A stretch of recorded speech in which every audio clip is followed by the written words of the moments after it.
In this daily drop, I'm going to talk about what I'm doing here in the barn to set up for tabletop B-roll insert shots. So let's go.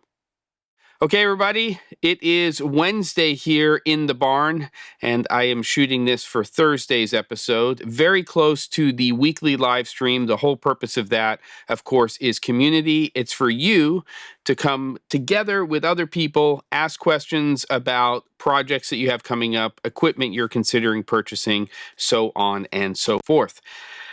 Now, what have I been doing in here? Well, I have a whole bunch of videos that I have slated to shoot in the next couple of weeks for many different product categories: lights, wireless transmitter receivers, comm systems, targets or charts. So there's a lot of stuff there. And one component that I would like to have as part of that is some tabletop shots of these particular products where it makes sense. So what I did is I just took a little bit of footage on my iPhone so you can see the baby steps of where I am right now, which is essentially setting up a table. This is not rocket science. And a very large softbox. This one is not as large as the one I'm using here, which is a 60-inch, but it's a 48-inch softbox. The one that I'm using is from Westcott, and I have the inner baffle because I only have the light set to about 20 or 30% output, which is fine.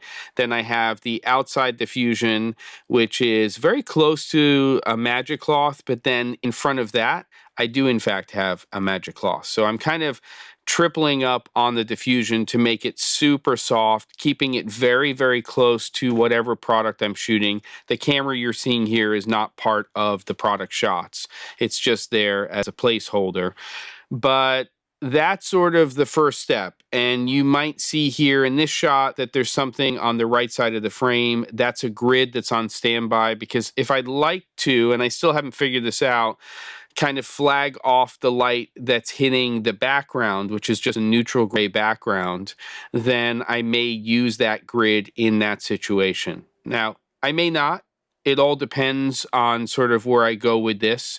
But I do know that the actual surface of the table will change. And I've done previous episodes where I've talked about going to places like Joann's and picking up like a cork or a red kind of, or you can get blue, different colored fabrics or materials that you can put onto surfaces and use those when you're shooting your videos.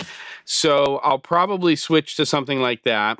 And then I have a P360 Pro from Felix, which is just going to be used for little kind of like a kicker light, a backlight, which will also give little highlights to whatever the products are.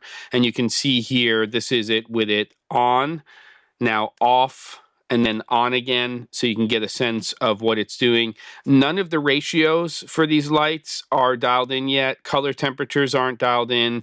I even have a Forza 60C with the 36-degree projection attachment on standby, because I might decide, depending on what I'm shooting or what I'm doing, that I might want to use a cookie to maybe project a pattern onto the background. I may not. I may just want a slash of light, but it's there as an option. So over the next day or so, I'll kind of dial this in. I'll give you an update in terms of where it is and start to show you some of the actual footage.